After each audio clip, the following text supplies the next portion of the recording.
నమస్తే, welcome to VPR economics. మనం AP economy క్లాసులు అనేవి డిస్కస్ చేస్తూ ఉన్నాం. దానిలో భాగంగా మనం ఇండస్ట్రియల్ సెక్టార్ గురించి, పారిశ్రామిక రంగం గురించి డిస్కస్ చేస్తూ ఉన్నాం. దానిలో భాగంగా మనం గత వీడియోలో ఈ పారిశ్రామిక రంగం అనేది మొత్తం రాష్ట్ర జిఎస్డిపిలో ఎంత వాటాని కలిగి ఉంది, అంటే ప్రస్తుత ధరలో ఎంత వాటాని కలిగి ఉంది, అదేవిధంగా స్థిర ధరలో ఎంత వాటాని కలిగి ఉందని చెప్పుకున్నాం. అయితే ఈ పారిశ్రామిక రంగంలో మనకి ప్రధానంగా నాలుగు ఉపరంగాలు అనేవి ఉంటాయి. అది ఒకటి గనుల తవ్వకం, అదేవిధంగా నిర్మాణ రంగం, అదేవిధంగా తయారీ రంగం, అదేవిధంగా విద్యుత్తు, గ్యాసు, అదేవిధంగా వాటర్ సప్లై అనేవి ఉంటాయి. మనం గత వీడియోలో మైనింగ్, అదేవిధంగా కన్స్ట్రక్షన్ నిర్మాణ రంగం గురించి డిస్కస్ చేసాం. ఇప్పుడు ఈ వీడియోలో మిగతా రెండు ఉపరంగాల గురించి ఈ వీడియోలో డిస్కస్ చేద్దాం. మనకి ఇండస్ట్రియల్ సెక్టర్ అనేది చూసుకున్నట్టుగైతే కరెంట్ ప్రైసెస్ ప్రకారం ప్రస్తుత ధరల్లో మనకి 2022-23 సంవత్సరానికి 2,83,821 కోట్ల రూపాయల ఉత్పత్తిని సాధించడం అనేది జరిగింది. అది వృద్ధి రేటుని ఎంత సాధించిందంటే 16.36% వృద్ధి రేటు అనేది సాధించడం అనేది జరిగింది.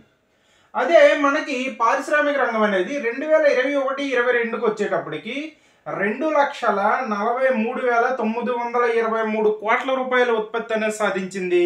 వృద్ధి రేటు ఏమో 23.8% వృద్ధి రేటు అనేది సాధించడం అనేది జరిగింది. అదే ఈ కాన్స్టెంట్ ప్రైసెస్లో వస్తే, అంటే పారిశ్రామిక రంగం అనేది స్థిర ధరలో ఎంత ఉత్పత్తిని సాధించిందంటే మనకి 2022-23 సంవత్సరానికి వచ్చేటప్పటికి 1,83,772 కోట్ల రూపాయల ఉత్పత్తిని సాధించడం అనేది జరిగింది. వృద్ధి రేట్ ఏమో 5.66% వృద్ధి రేట్ అనేది సాధించింది. ఏది? పారిశ్రామిక రంగం. ఆర్థిక వ్యవస్థను మనం 3 రంగాలు విభజించుకుంటాం కదా: వ్యవసాయ రంగం, పారిశ్రామిక రంగం, సేవల రంగం. సో మనకి వచ్చేటటువంటి ఆంధ్రప్రదేశ్కి వచ్చిన మొత్తం జిఎస్డిపిలో మనకి ఈ పారిశ్రామిక రంగం అనేది స్థిర ధరలు ఎంత కంట్రిబ్యూట్ చేసింది? 2022-23లో అయితే 1,83,772 కోట్ల రూపాయలు కంట్రిబ్యూట్ చేసింది. వృద్ధి రేట్ ఏమో 5.66% వృద్ధి రేటు సాధించింది. 2021-22కి వచ్చేటప్పటికి 1,73,928 కోట్ల రూపాయల ఉత్పత్తి సాధించింది. వృద్ధి రేట్ ఏమో 10.59% వృద్ధి రేటు సాధించడం అనేది జరిగింది. అదే ఇప్పుడు ఈ ఇండస్ట్రియల్ సెక్టార్లో మనకి ఆల్రెడీ మనం 2 ఉపరంగాల గురించి చెప్పేసుకున్నాం గత వీడియోలో. ఇప్పుడు ఈ వీడియోలో చెప్పుకోబోయే మిగతా ఉపరంగాలు ఏంటంటే మ్యానుఫ్యాక్చరింగ్ సెక్టార్, తయారీ రంగం. మ్యానుఫ్యాక్చరింగ్ సెక్టార్, తయారీ రంగం గురించి చూస్తే, ఈ తయారీ రంగం అనేది కరెంట్ ప్రైసెస్లో, అంటే ప్రస్తుత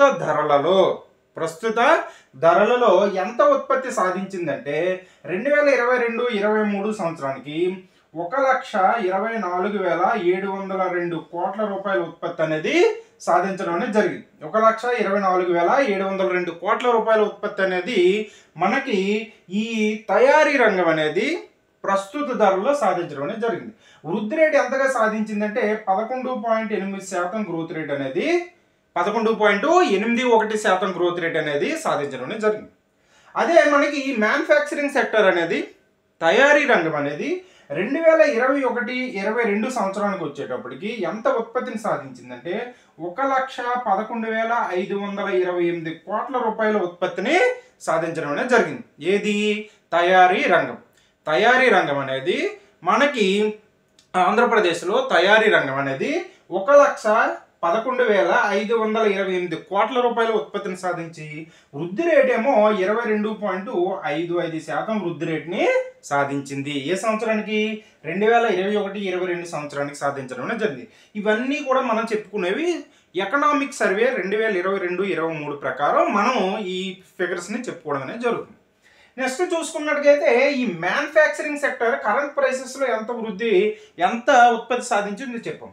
ఇప్పుడు ఈ మ్యానుఫ్యాక్చరింగ్ తయారీ రంగమే మనకి కాన్స్టెంట్ ప్రైసెస్లో, స్థిర ధరలు అంటే ఆధార సంవత్సర ధరల్లో ఎంత ఉత్పత్తి సాధించింది అనేది కానీ మనం చూసినట్టుగైతే 2022-23 సంవత్సరానికి 85,536 కోట్ల రూపాయల ఉత్పత్తి అనేది సాధించింది.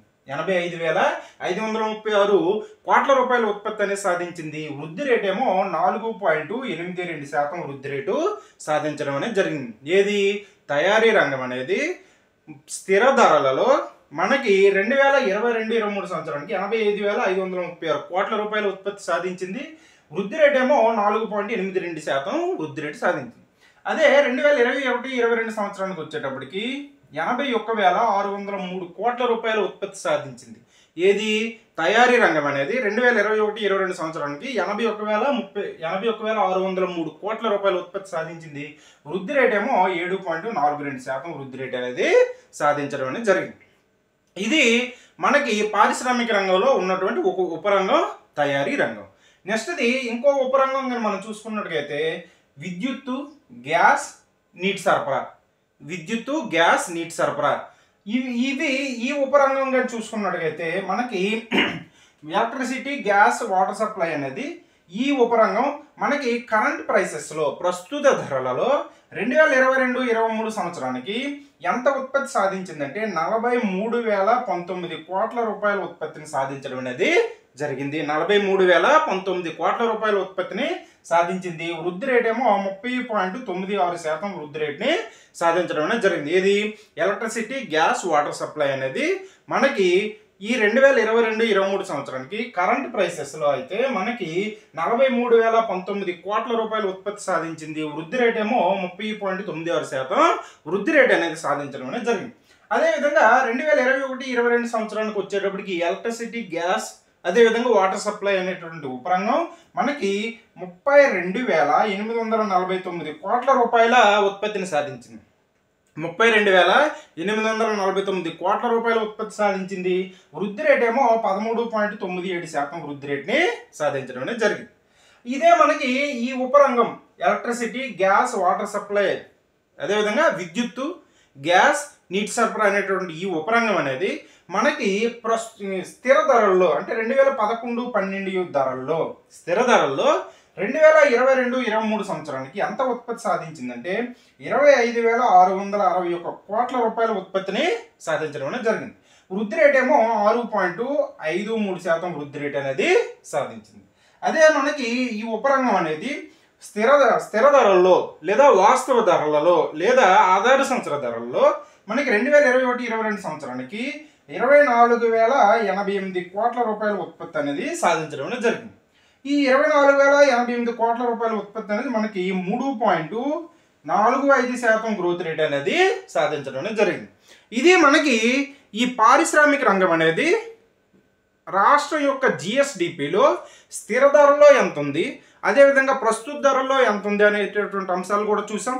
అదేవిధంగా ఈ పారిశ్రామిక రంగంలో ఉన్నటువంటి ఉపరంగాలు అయినటువంటి మైనింగ్ అండ్ క్వారీయింగ్, అదేవిధంగా కన్స్ట్రక్షన్ సెక్టర్, అదేవిధంగా మ్యానుఫ్యాక్చరింగ్ సెక్టర్, అదేవిధంగా ఎలక్ట్రిసిటీ, గ్యాస్, నీటి సరఫరా, వాటర్ సప్లై అనేటువంటి ఈ ఉపరంగాలు అనేవి మనకి ఎంత ఉత్పత్తిని 2022-23 సంవత్సరానికి, అదేవిధంగా 2021-22 సంవత్సరానికి ప్రస్తుత ధరలో ఎంత ఉత్పత్తి సాధించాయి, స్థిర ధరలో ఎంత ఉత్పత్తి సాధించాయి అనేది మన ఆర్థిక సర్వేలో ఇచ్చినటువంటి అంశాలని మనం డిస్కస్ చేయడం అనేది జరిగింది. ఇది మనం ఈ వీడియోలో చెప్పుకున్నటువంటి అంశం. ఈ వీడియో కానీ మీకు నచ్చినట్టయితే లైక్ చేయండి, షేర్ చేయండి, సబ్స్క్రైబ్ చేయండి. Thank you.